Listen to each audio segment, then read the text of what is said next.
Basically, what I want to talk about is just a little bit about increasing the value of milk. And I'm going to use your pricing systems as an example. And we'll talk then a little bit about the history of what happened in the South and maybe the outcome of it. What has been the outcome of it at farm level? Just to get our ducks in a row, we have to keep remembering what milk is. And to a large degree, milk is water. And water has a cost. And essentially, the green components here have a value. The red component is a cost. We need to increase the green component while minimising the red component. It's as simple as that. And a pricing system that does that is what we want in any industry. So just to be clear, milk receipts are the main driver of income on a dairy farm. That's kind of a stupid statement, but it's important that we remember it. It should be directly related to the yield and value of products. And we'll talk about your pricing systems in a second. It should be related to the yield and value of products. I don't think your pricing system does that as it is. And it should also include processing costs, because it doesn't happen, processing milk doesn't happen for free. You don't put, diesel costs money to put in a lorry. Electricity costs money to put it in a dryer. It costs money to process milk, and your pricing system should reflect that.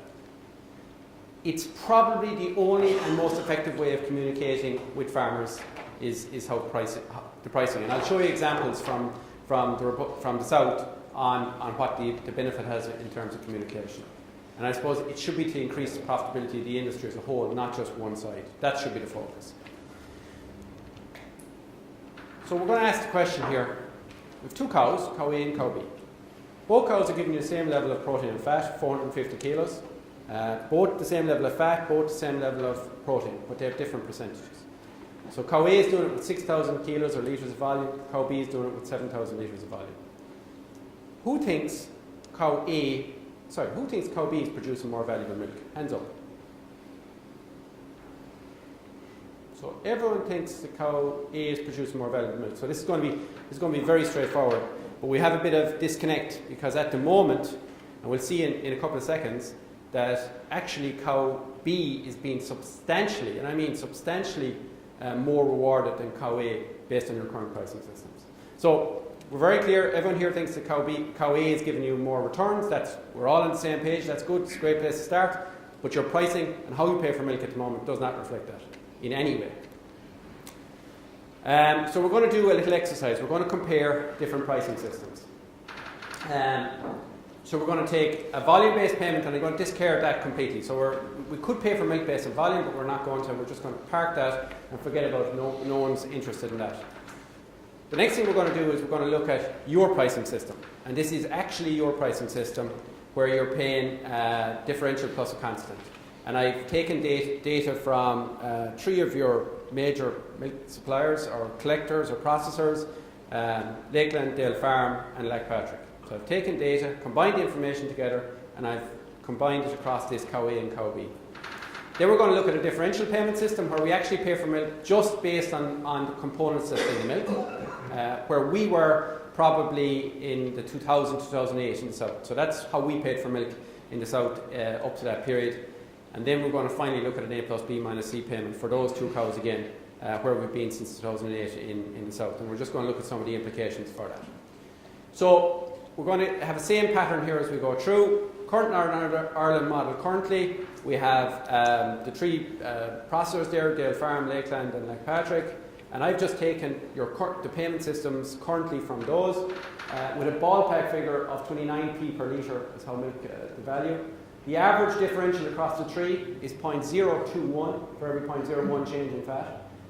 For protein, it's 0.036 for every 0.01 change in protein. For lactose, and 2 out of the 3 pay for lactose, it's 0.002 on average between the 3 for each 0.01 change in lactose. There's a volume bonus on average, which is hugely variable. A volume, like a water bonus, like an extra, like here's an extra 0.85 for water. Bonus on volume. And then there's a residual payment. And the residual payment means that when you multiply all these things up, you don't get to 29 cent a litre. You actually get to about 21, 22 cent a litre. So you have to add on another 7.75p for water, just an extra water payment that you pay on here. We were talking about water payments in the South for a long time there, the last couple of years, and abandoned. So we had 7.75 just again for water.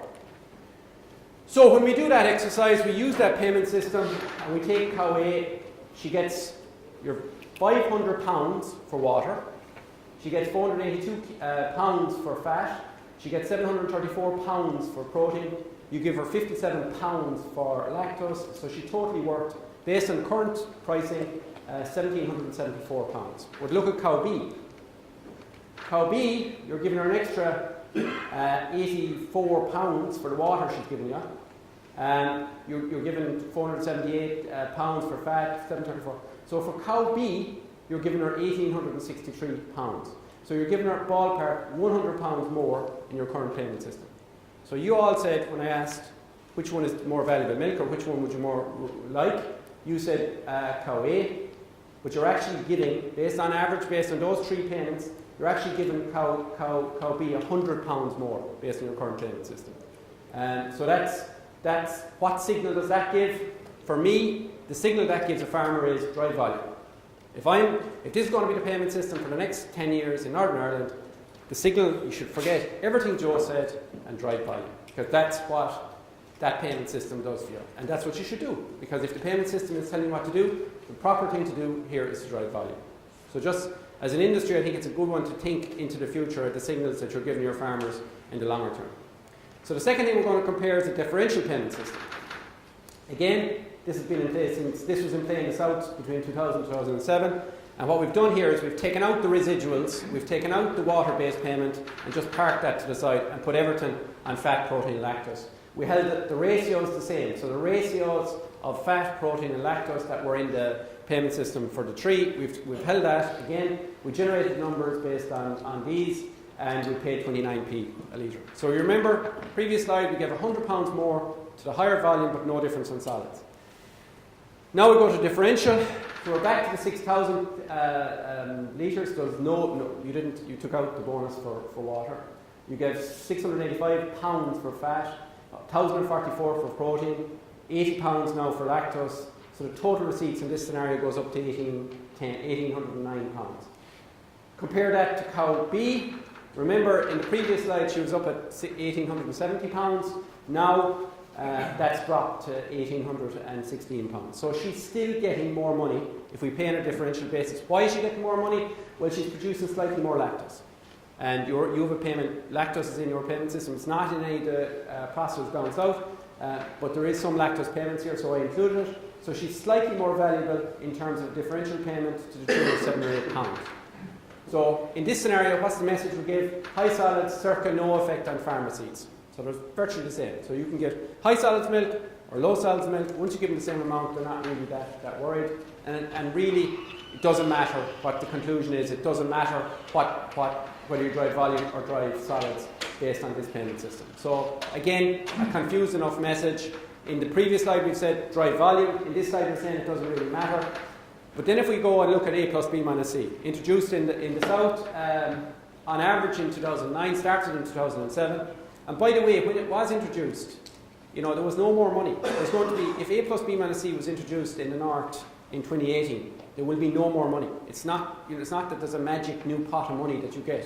It's the same pot of money you divide out equally, and what you're doing is you're rewarding the high solids milk. And I'd almost say that you're being more equitable in terms of, at the moment, when we look at the previous slides, you're actually rewarding a cow or a farmer that's giving you milk that's costing you more money. And all the A+B-C system does is it reverses that trend. So in A+B-C, again, what we do is we put a value in protein, we put a value in fat. In this scenario here, I also put a value in your lactose.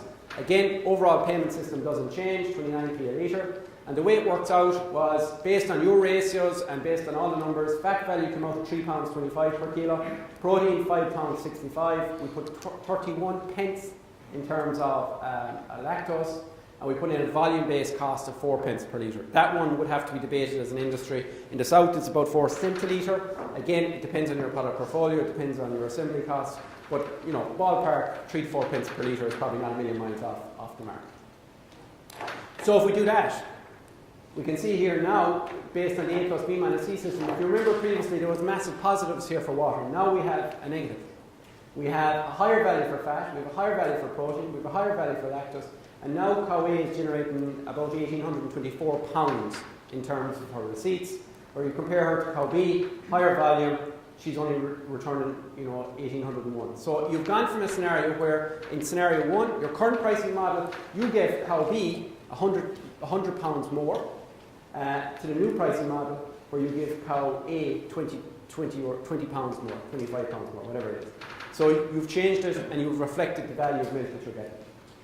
So what we're saying here is high solids, high payment to farmers, reflecting the true value of milk, including the processing cost, because we have to accept that it costs money to process milk, and the signal you're giving to farmers is high solids equals higher receipts at farm level. So if you don't breed for solids, you don't get those higher receipts.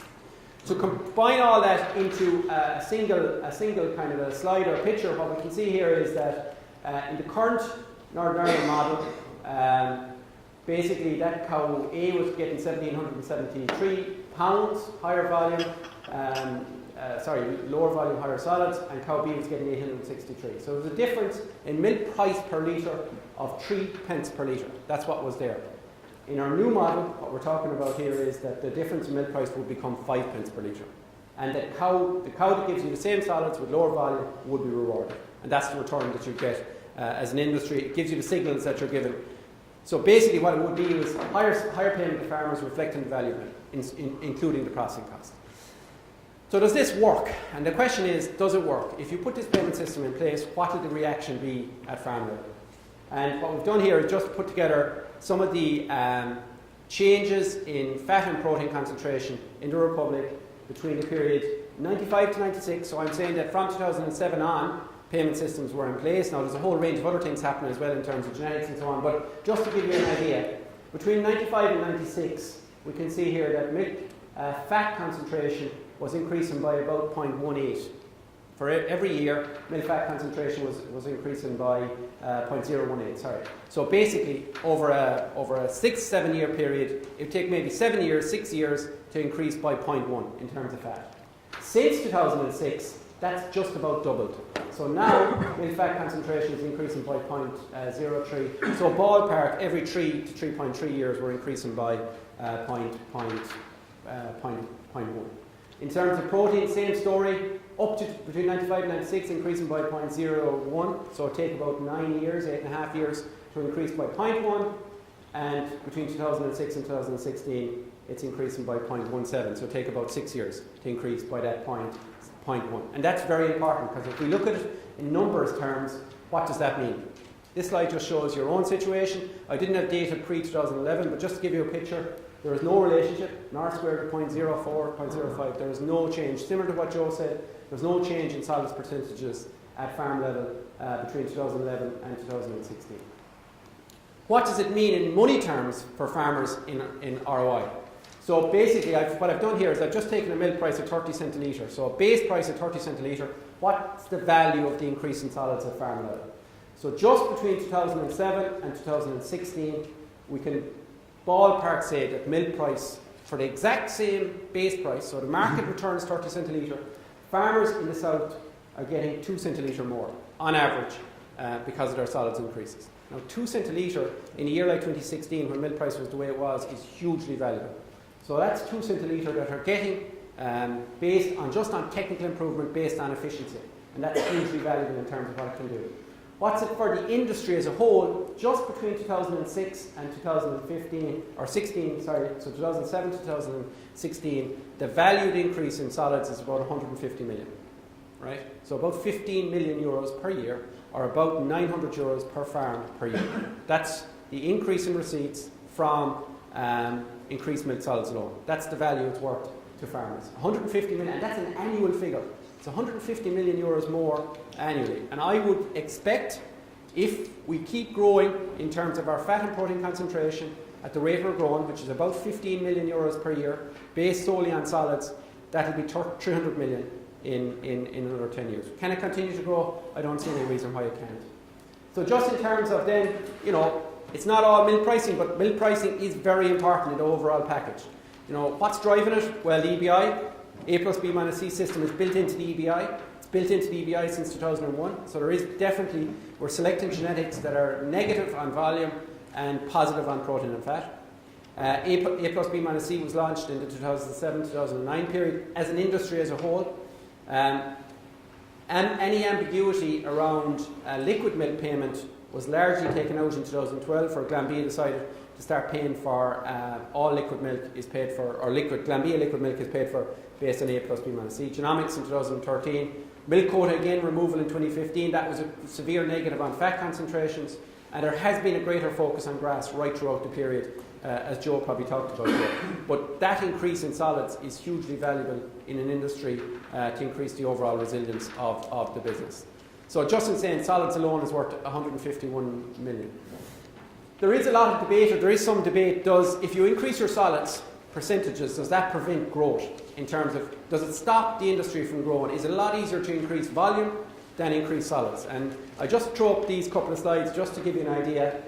Between the period of 07 to 09, there's been a 35% growth in volume in the south versus the average. In the north, that's 18%. In terms of solids, there's been a 43% growth in solids versus 07 to 09 in the south, 29% versus 11. The reason I put in 11 there is because I have only solids data going back to 2011 for Northern Ireland. But there's a 29% increase in solids in the south since 2011, and a 12% in the north. So you can dramatically increase output at farm level across the industry by increasing both solids and volume at the same time. Just in terms of ratio, and there's only a couple of slides here on ratio, and it's important, it's probably become very important in the last couple of years, in the last year, in terms of how you value protein relative to fat. And I think from a Northern Ireland point of view, based on what I've seen, based on your pricing, you're probably very close to the reality, and you're probably your relative ratio is quite good based on what the reality looks like. This is just a breakdown of the ratio of the value of protein to fat in the south between 2006 and 2016. The point really about putting that up there is that just to say that there is relatively little change, even though the relative values of the different products change quite dramatically from year to year. So just to make that point, that there is little change, and there probably should be more change at industry level. Just put up that slide to talk about a model that we use to calculate the ratios of fat to protein. So I'm not going to go into detail, but just to say that when we run our numbers now in terms of the ratio of the value of protein to fat, based on current market returns of whatever it is for butter, €6,500 a tonne or whatever it is, basically what it tells us is that protein is worth 0.85 times the value of fat. So today, and all of this year, fat has a higher value than protein, unheard of in terms of the international market. So that's what our model is telling us. When we look at short term, this is based on information we pumped into the model a couple of weeks ago. Things might have changed a little bit since, but just give you an idea, it's telling us that the ratio of value will be about 1.22 to 1 from the next year. And we look at the longer term, and we do this quite regularly because of the EBI, in terms of the ratios that we include in the EBI, it's telling us that the ratio is about 1.7 to 1. So the value of protein relative to fat should be about 1.7 to 1. So there is a big movement at the moment to reduce the ratios in the south. So all the processors are now looking at the ratio that they're paying in terms of protein fat value, and we'll start to pull them back as we go through this year and into next year. Just in terms of your own data, looking at the ratio that you're paying at, it's very close to that 1.7 to 1. So it's very close to where the market is returning or will return in the next 5 years. So just to conclude, very important when we talk about pricing systems is that the pricing system should reflect the yield and value of products produced and include the processing cost. Because if it doesn't include the processing cost, it doesn't reflect the costs associated with processing milk. In Ireland, or in the south, there is a massive transition in payment. And if we look at it, there was a flat-based payment and seasonality schemes in the 1980s. We had differentials and differentials plus constant, which is similar to where we are today in the late 80s up to the late 2000s. The A+B-C systems has been introduced since late 2000s. And in the future, I've no doubt that there will be other things done in the south around casein, around whey values, around fatty acid composition, and around maybe potentially lactose. These are just things that could be paid for into the future. So payment systems should be continually changing based on changing market conditions, based on changes to energy costs, based on changes to, for example, quota removal, policy change. So payment systems should reflect that. So, if an industry in Northern Ireland decides that it needs to change, well then, it should change continuously. And it shouldn't be one change and a once-off change. So just the final point, I'd ask, why should Northern Ireland be any different to the South in terms of how it pays for milk? For me, it's not logical that it is. It's not logical that you would pay for water. We had a big, in the South, we got rid of it. But just in terms of, it's just not logical in terms of where we are today and the incentives and the efficiency drivers that you could give farmers. Remember, the same pot of money, you divide it a different way, but over 5 to 10 years, you could have a lot bigger pot of money. And that's what we're striving for, is to get that pot of money bigger. Focus on making the pot bigger. So that's it. Thanks, Jack.